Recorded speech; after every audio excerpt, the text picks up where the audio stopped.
Welcome to another episode of Tank Talks, your personal think tank for all things startups and venture capital. I'm your host, Matt Cohen, founder and managing partner of Ripple Ventures. On today's show, we have Nicolas Vandenberghe, co-founder and CEO of Chili Piper, to discuss the future of SaaS and what it's like being the CRM underdog. We asked Nicolas to explain how he came up with the idea to start Chili Piper after initially being screwed over by Oracle at his last company, and what it was like to sell his house with his wife and co-founder to bootstrap the company. We dig into the reason why Nicolas was so adamant about building integrations right from the start and how his company overcame being labeled as a feature versus a platform by investors early on. Nicolas explains how he's been able to build a remote-first company across 21 countries right from the start and how he's been able to maintain an incredible culture through annual company trips to Ibiza. Lastly, we discuss Chili Piper's latest Series B raise led by Tiger Global and why Nicolas finally understood the difference between dumb money and smart VC money. But before we get started today, I wanted to share my experience working with the amazing team at Silicon Valley Bank Canada that I believe other founders and fund managers should hear. I've been fortunate enough to get to know several members of the Silicon Valley Bank Canada team over the past few years since they opened up their Canadian HQ in 2019, and have been so impressed with their commitment to the success of our ecosystem. With over 35 years of experience working with founders, it probably comes as no surprise to hear that all they do is work to support the needs of entrepreneurs and their investors. Silicon Valley Bank understands the questions that keep founders up at night. The team in Canada, that includes Shez Samji, Managing Director and Head of Biz Dev, has been a breath of fresh air for the Canadian startup ecosystem. With a team of experts dedicated to supporting Canadian startups, SVB has been providing not only financial services to innovative companies like ours at Ripple Ventures, but also at the fund level for ourselves and our LPs. Shez and his team are also helping build connections to potential partners through their introductions and events, research and insights, and helping leverage their full SVB platform to help our founders succeed globally. With such a rich history as Silicon Valley's banking partner for some of the top tech companies in the world, it's no surprise that we have decided to partner with SVB Canada at Tank Talks so other founders and entrepreneurs can benefit from the incredible products and services SVB offers. Listeners of Tank Talks can get set up with an intro meeting with one of SVB Canada's team members by visiting svb.com/Canada and mentioning Tank Talks to get set up today. Now let's get into this week's talk with Nicolas Vandenberghe, co-founder and CEO of Chili Piper. Welcome to the Tank, Nicolas. Thanks for having me. So let's kick things off with the original concept behind Chili Piper when you started the company in 2016. And as I read it online, the original concept for Chili Piper came about from a lady named Stephanie, who was actually looking for help auto-scheduling her training for her account managers based on their existing availability.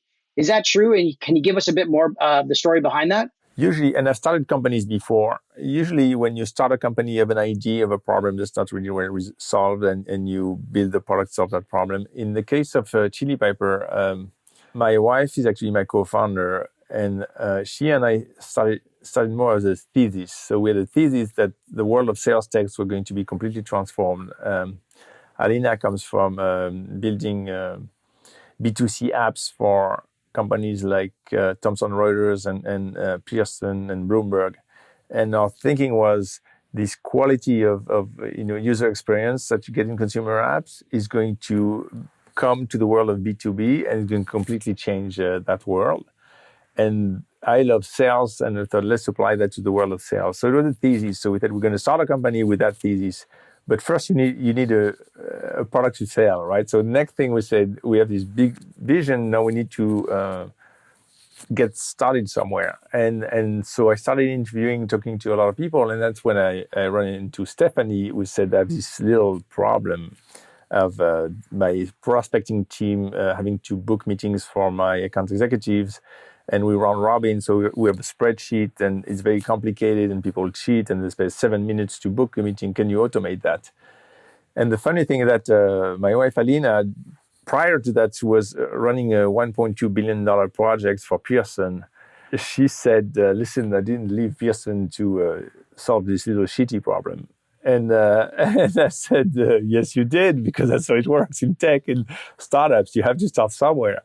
So we went ahead with that. But first I checked that it was a common problem, of course. So we called a few SaaS companies and say, hey, how do you do your handoff between prospecting teams and account executives? And they say, well, it's a nightmare.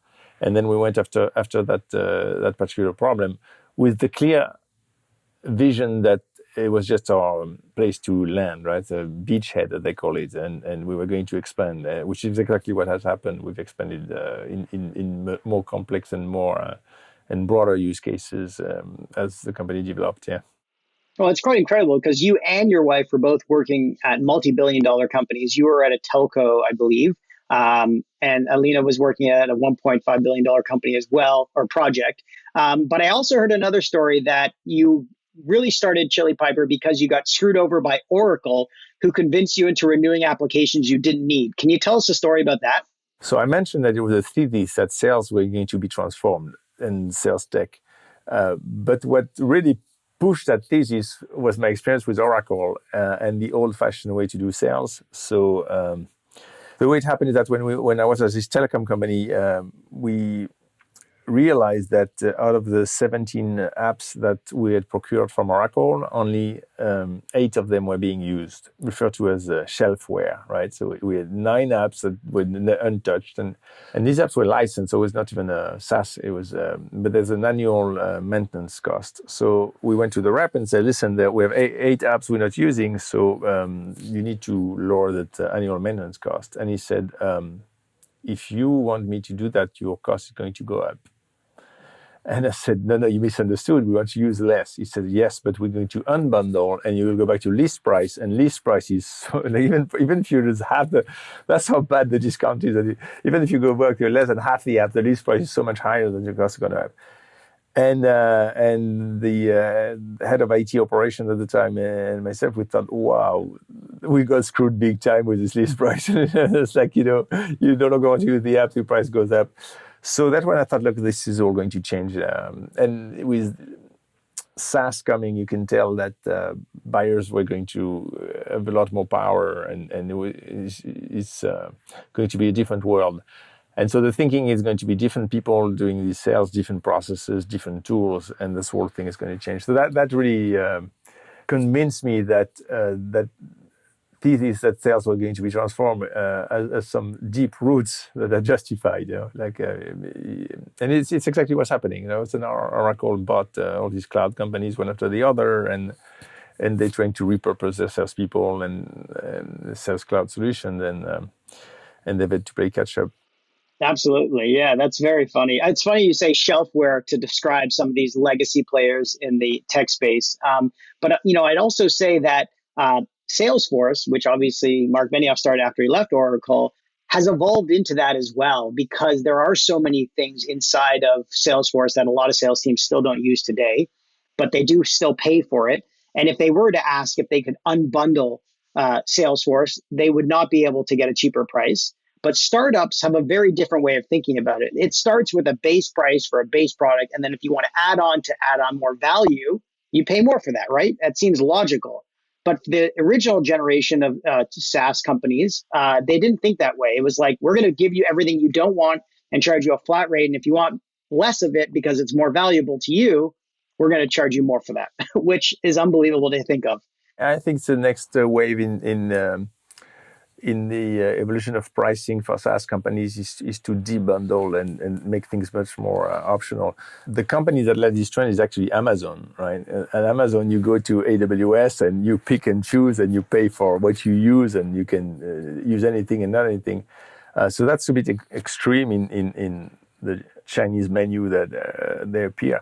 But the whole idea that you, like we had Salesforce, everybody's on an enterprise license and you can have a million things nobody uses, but still this is your tier and that's where you should be, I think is outdated. And so at Chili Piper, we price app by app. You can buy different modules. You can, depend on what you need. We have different versions, and you can have actually we go as far as giving the ability to have a team on our paid version and a team on our free version. Right, so you can. Some people, if just need the basic, they can be on a free version, and people can be on a mid-tier paid version, the people on the higher version, and you can add some modules or not. It's the way it should be.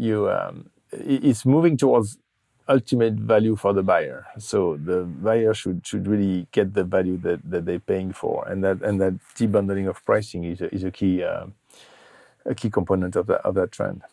Absolutely. So let's recap for a second. So you heard of the idea or the problem from a customer, Stephanie. Then you saw how screwed up the system was with Oracle and the shelfware and the cost to unbundle software. It worked the other way. Oh, okay. The other way. I got screwed by Oracle. I said, I'm going to revenge and be the tech company that does sales tech.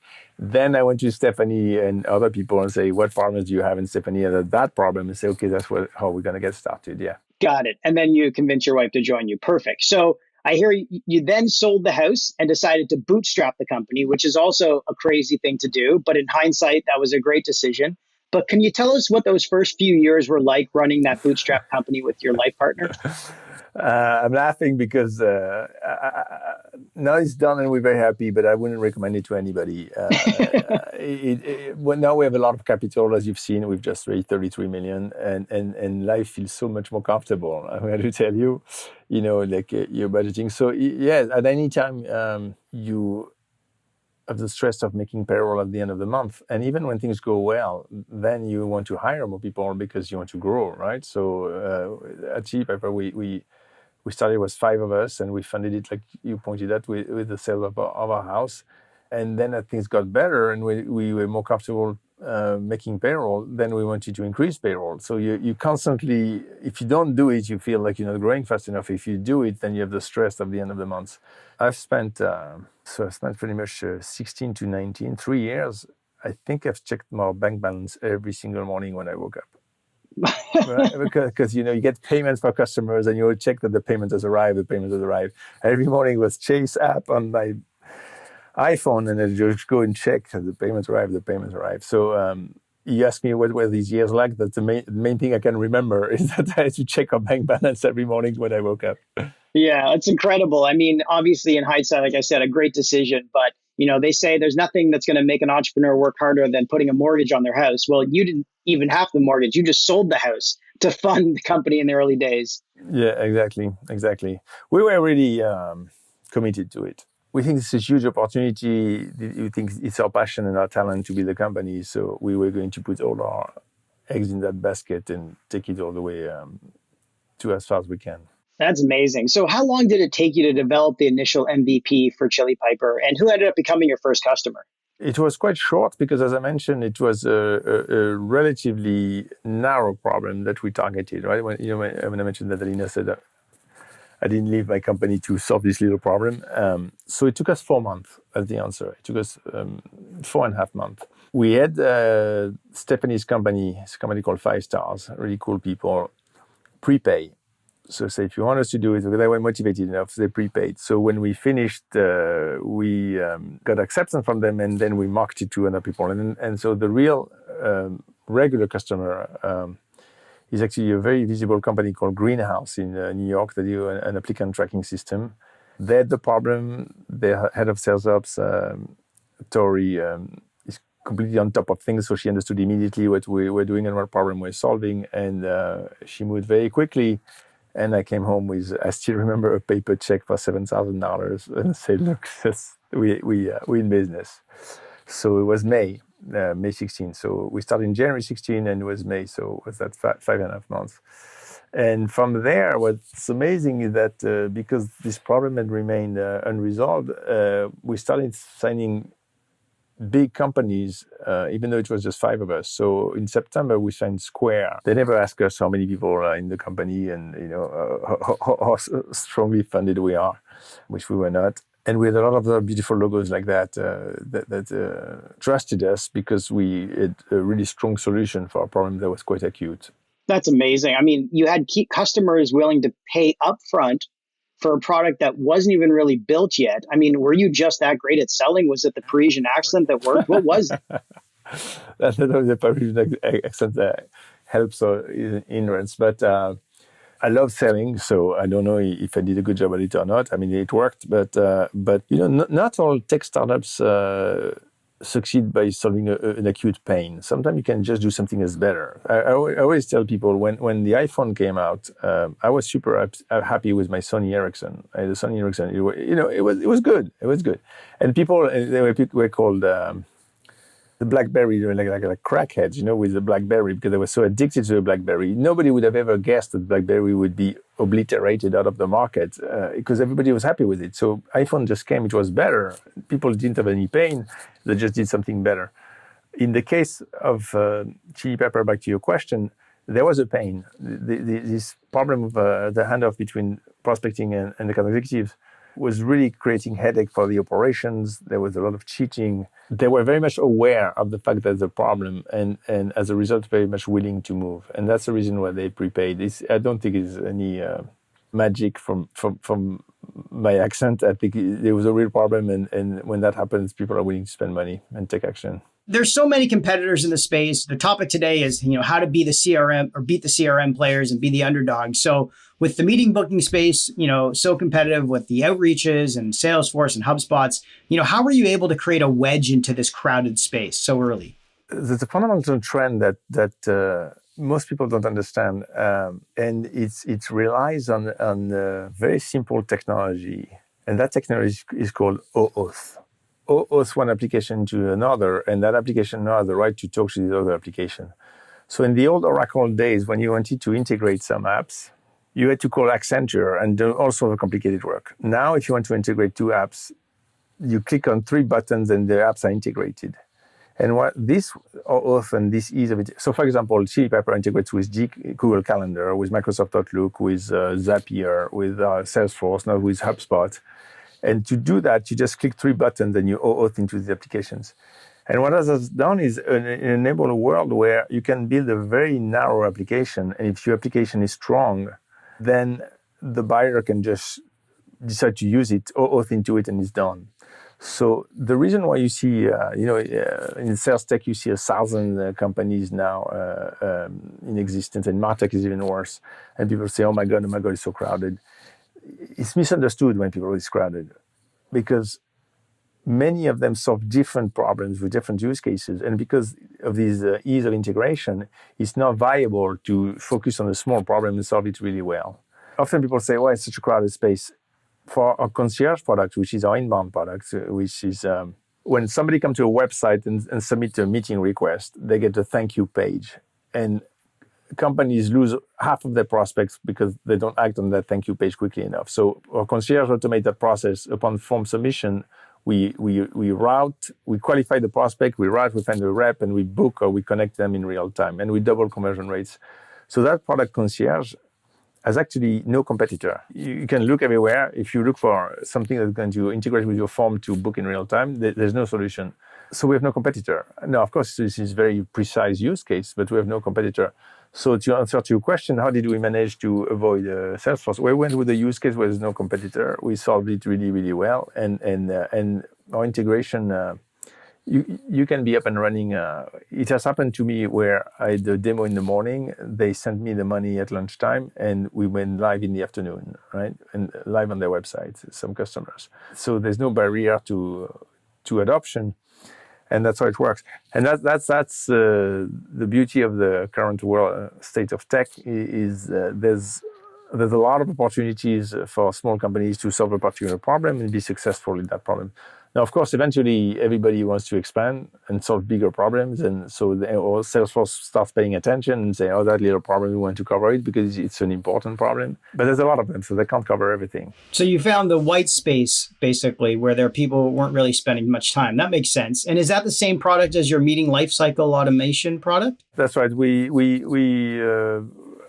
encapsulated this product concierge into a general description of meeting lifecycle automation.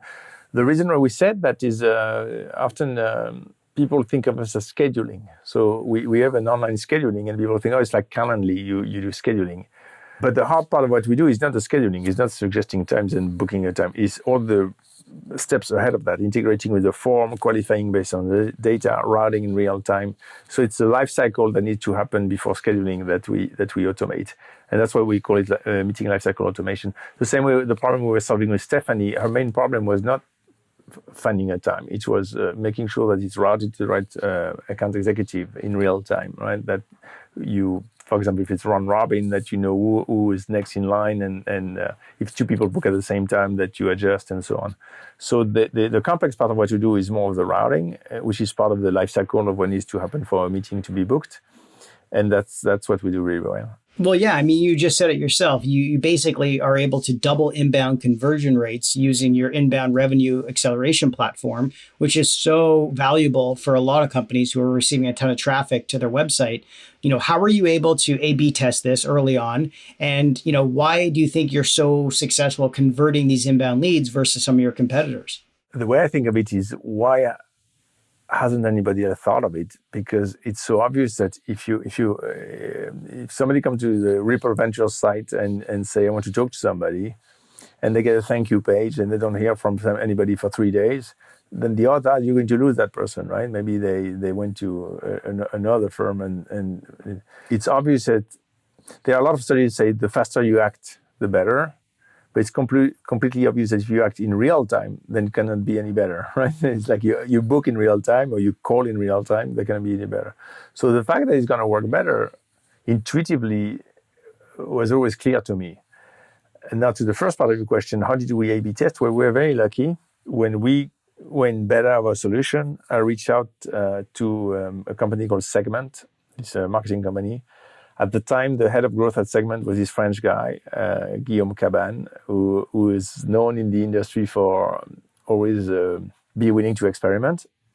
So I called Guillaume. Actually, I didn't know him, but I reached out to him and I said, look, Guillaume, I know you love experimenting. I have something amazing for you. So he looked at it and said, wow, that looks interesting. And what they did is that they started, so it was summer 17. We started in 16 with a handoff, but that inbound solution was summer 17. And he said, okay, I'm going to put, and Segment is a marketing company, so they have all the tools to do an A/B test. So I'm going to put half my traffic the regular way and the other half through the Chili Pepper solution. And we'll run it for 3 months, July, August, September, and see how it goes. Mid-August, he reached out to me and said, we want to stop the trial. And I said, that didn't sound good. And he said, we want to stop the trial because the conversion rate is plus 71% with Chili Pepper. So we want to move all our traffic to Chili Pepper and stop losing the other, because you're losing them, right? We want to stop losing leads on the A leg and go put everything on the B leg of the test. And so that was when Alina and I thought, okay, now we're in good shape. With this kind of metrics, we're in good shape. And it has been super consistent. Some people Gainsight deployed a solution and they say they triple their conversion rates. So when you have a lot of inbounds, you need to qualify, you need to follow up, then it's hard to believe that companies can lose 70 or 80% of their leads because they're not able to do that fast enough. Well, it's like taking advantage of that impulse buying right away. If someone comes to the website, they obviously have an intention. And if you take 3 days to get back to them, it may fizzle out, but you guys are able to attract that. Is that when you thought you had product market fit, or did you think you were still missing it then? No, by then we thought we had product market fit, yeah. And we did. As I said, we consistently successful when we deploy a solution. The only question is to succeed in making people understanding it and believing it, because it seems too good to be true. And so, of course, it's a change. Also, it's a quite complex change because we're at the junction of marketing and sales. So you need to convince marketing, you need to convince sales. And that's never easy to convince too many parties. So very often we find sales finding excuses or they don't want to change anything. Even though it would be in their interest, they want to stick with their current process. So that's a friction we've experienced, but there was no question that we achieved product market fit with this A/B test from Segment. Yeah, I'd say so. I mean, the numbers speak for themselves, no matter how much marketing or sales want to push back on you. That's right, exactly. I always tell my team, I said, look, there's no company out there that should not be using Chili Piper, and you have to know that they're going to get so much more money compared to what we charge. So it's almost like we're doing them a favor to. Obviously, we don't think ourselves as doing a favor. We want to work with everybody, but nobody should should pass. Yeah. So yeah, you touched on this prior to the last question about the OAuth, but I really want to dig into this for a second. Your product and engineering teams have built so many integrations into the products and the platforms where BDRs and AEs live, like Salesforce and Gmail, Outreach, Zoom, SalesLoft, and so on. What was the thinking behind integrating with so many other platforms? And what advice do you have for other founders out there who are hesitant to do so? The thinking is that, like I mentioned, we're at the junction of several processes. So the website is typically owned by marketing, right? And most specifically demand gen. So demand gen spends a lot of money bringing people to the website, getting people to ask for a meeting. But then it's the job of sales to do that. And the meeting has to happen on a certain calendar, a certain platform. So we're at the junction of many things, and we had no choice but to do all these integrations. The OAuth process made it easy for us in many cases, but in some cases it's a bit more complex. For example, integration with Zoom, WebEx, especially WebEx is the old-fashioned way, and so on. And as to your second question on advice to entrepreneurs, I think integration is part of life these days. If you're an entrepreneur, for the reasons I mentioned, if you're an entrepreneur, you cannot start with saying, "Hey, I found a new CRM and you can do everything in my CRM," right? I've covered everything. I have outbound prospecting, inbound. You're going to have to start on a narrow problem, and if you solve this narrow problem, then for sure you have to integrate with your environment, and so it's no longer a choice to do it or not to do it. You have to integrate immediately. As you may know, I have another company called Cosmotime, which I started with a co-founder to solve my own problem of productivity. I needed to so many tasks I couldn't get to complete my list, and I thought, there's got to be a smarter way. And immediately we had to integrate with Outlook and Google Calendar, and then we integrate with Asana, and soon we integrate with Trello, and because these are all these applications when things happen that our application needs to be aware of, like to get the task. So from day one, you have to integrate with everything else if you want to have a chance of providing compelling value. I love how you say it, perfectly. Integration is the new way of life. I think, that sums it up pretty much, basically. But I think where it comes from, why people may be hesitant, is because people don't want to be labeled as a feature when they're trying to build a platform. And that's maybe because there wasn't a lot of money in building features, prior to maybe Honey selling for $4 billion or whatever it was. That's right. All these these small little features that became billion-dollar companies that were built on the backs of giants, I think is now what's giving people more comfort to say, you know what, I do want to be a feature, but I want to live on Shopify, Amazon, Salesforce, Slack, Zoom, wherever, because I can still be a multi-$100 million revenue company. And just like you mentioned, Cosmotime, which you launched in 2018 with your co-founder, Marin, their biggest competitor is Calendly, which everyone knows recently raised a $3 billion valuation round, and they're an integration feature company. So, what made you want to start this in the first place? You touched on it a little bit, and then incorporating the feature into Chili Piper's existing platform instead of just building it directly into Chili Piper on its own. First of all, you're absolutely right on that change of perspective on features, right? That was like the ultimate rejection from VCs. "Oh, you're just a feature," I know. And I always remember one day I met a VC and he said, "I don't care if you're just a feature." I was an investor in PagerDuty, which is like a beep on a pager, and there was $1 billion now, and it's completely. So people are starting to change their mind and understand that it's a bit more complicated than just, are you a feature or you're not a feature. But back to your question, so Cosmotime is more around calendar and productivity, so it doesn't compete with Calendly. Chili Pepper does compete with Calendly to some extent, but Cosmotime is more around productivity, so it's around managing your time, managing your tasks. It's a very simple thing. You have your calendar, and it's a weird thing when you think of it. Your calendar is meant to represent your time, and yet what it represents is only a small piece of your time, which is meetings that you have internally, externally. But your time is not all meetings, at least you would hope so, right? So you have to do some real work. Actually, meetings are real work, but some other work. And so the idea is that can a new version of a calendar help you manage the other parts of your time? right? Like the task you need to do. And so what we did with Martin is we built, first of all, the direct integration of tasks into a calendar so you can block time for a particular task. And then we found something more interesting, the ability of block time for multiple tasks that are related. So I just did it before this call. I had 26 different documents to review.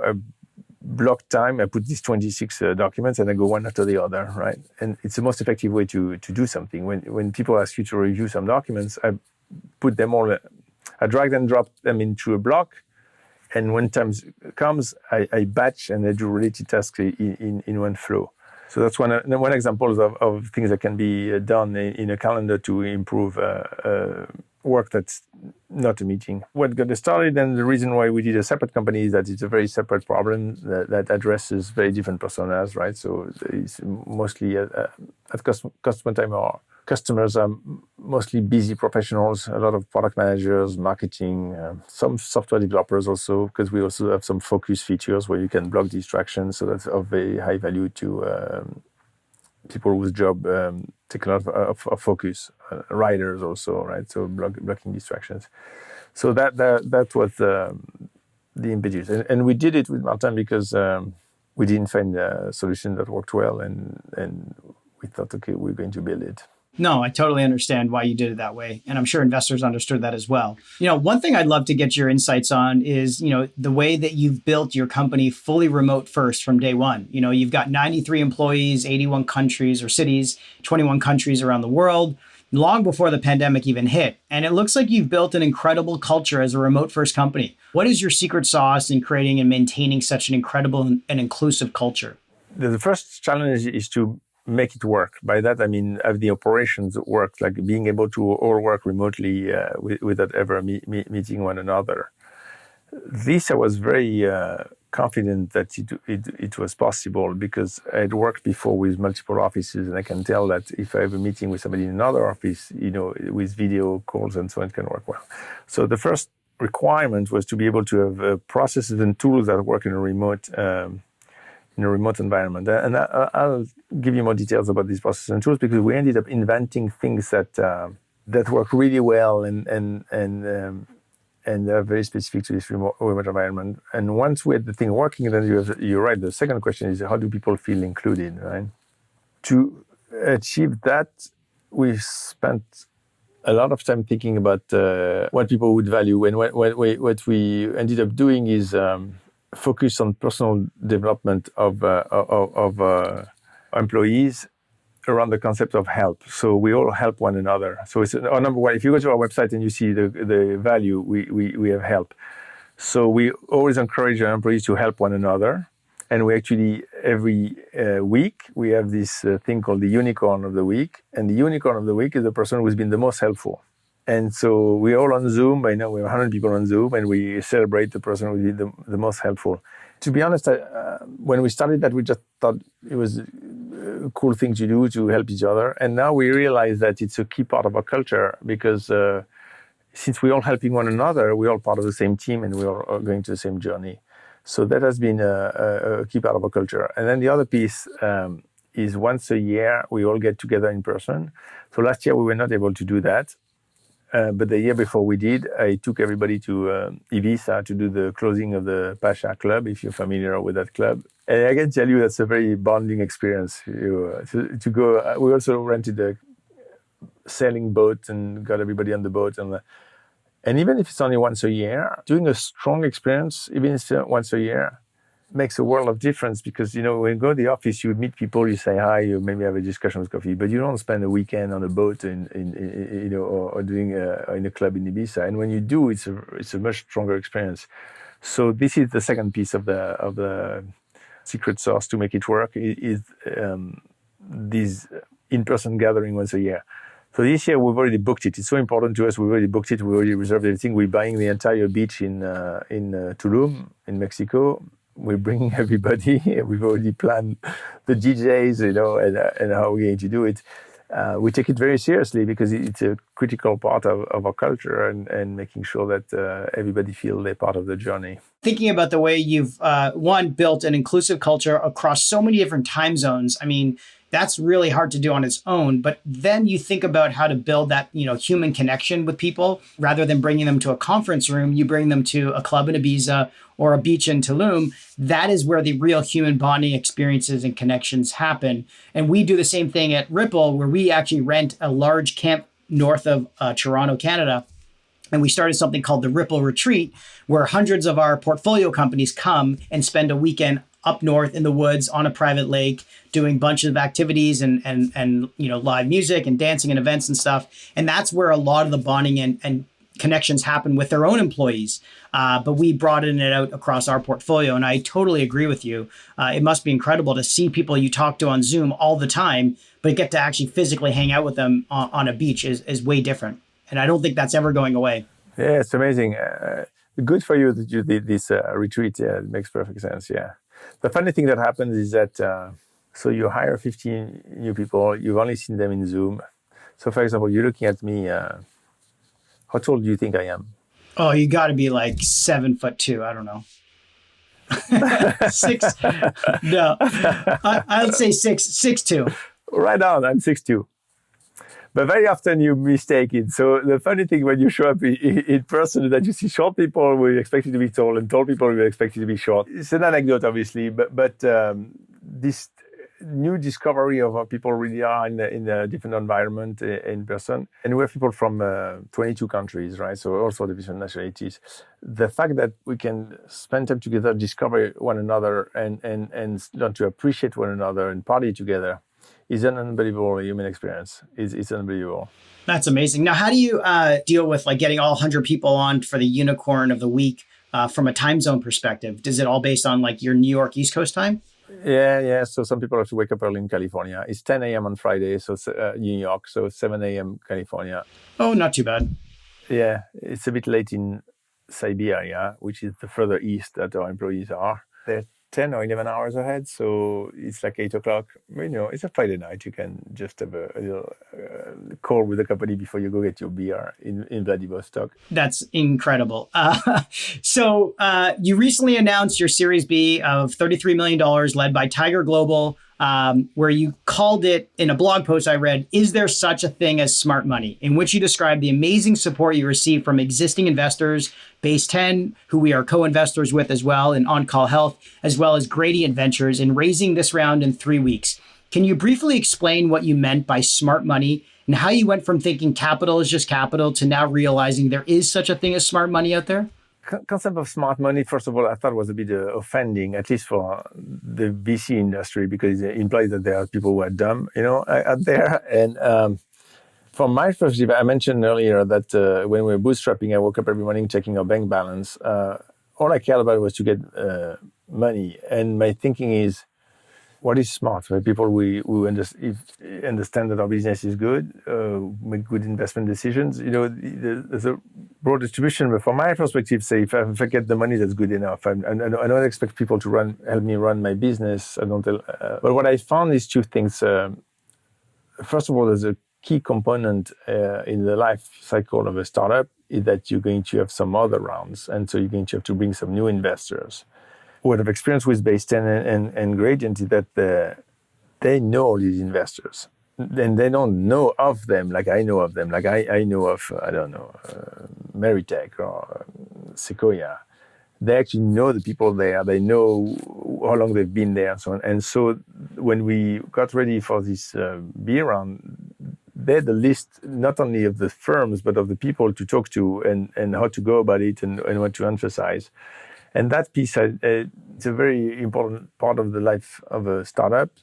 And they're really VCs who can do a much better job than others. So that was the first piece. The other piece that I was surprised to discover is the business model of Tiger. So it's a bit special because Tiger is quite unique, but they approach the investment cycle with a very different angle. Their idea is to go much faster.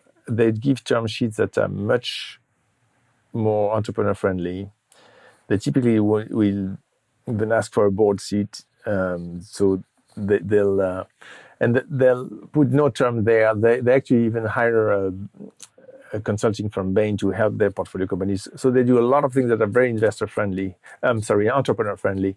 And they committed to moving very fast. So for an entrepreneur, it's a dream, right? If I can, usually it takes 3 months to go from starting a fundraising to actually getting the money.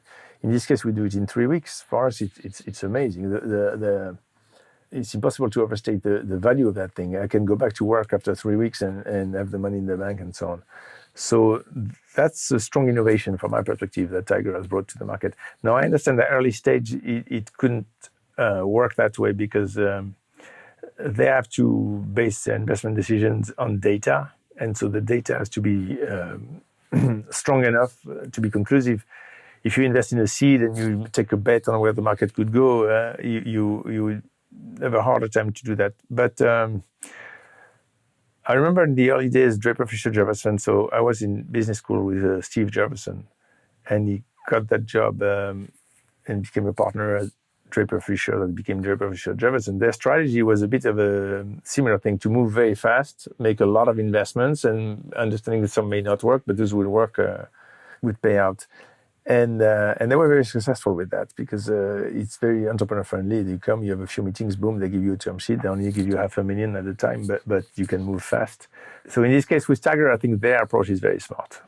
Yeah, I mean, they think that you could basically backfill the valuation they're going to give you based on just seeing the blitzscaling model occur over and over again so many times. You can start to identify who has what it takes to get to the level at which they need you to get to make the fund a huge success. But to give you a sense, I agree, obviously, what smart money is different than maybe what other people say is dumb money. But, we know, obviously, Base 10, TJ and Reggie and Chris, and we know Zach at Gradient, and we know what these investors are looking for a lot of the time. And so what we do at Ripple is we actually help prepare the deck and the data room, do all the same things that Base 10 did for you. And we present that to the next round investors. And with Base 10, from first meeting to close money in the bank, it was 4 weeks. So a week longer than it took you. But my point is, it is something that actually is different when you're raising money with venture funds who know the next round investors. It can make your life a lot easier, which it sounds like it did for you on this round with Tiger. Yeah, very much so. Very much so. And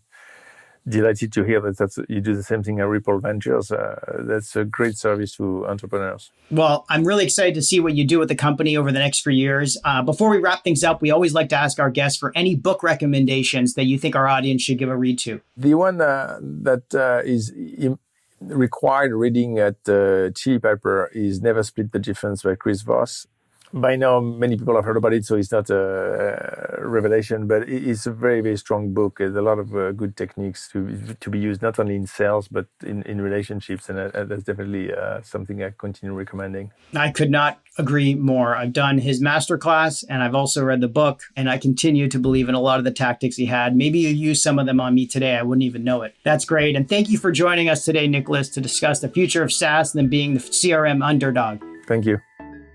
Thanks for listening. As always, if you enjoyed this episode, please leave a review on Apple, Spotify, or wherever you listen to your podcast. And make sure to give me a follow on Twitter or Clubhouse if you want to be in the audience and ask a question on our next Tank Talk. Till next time.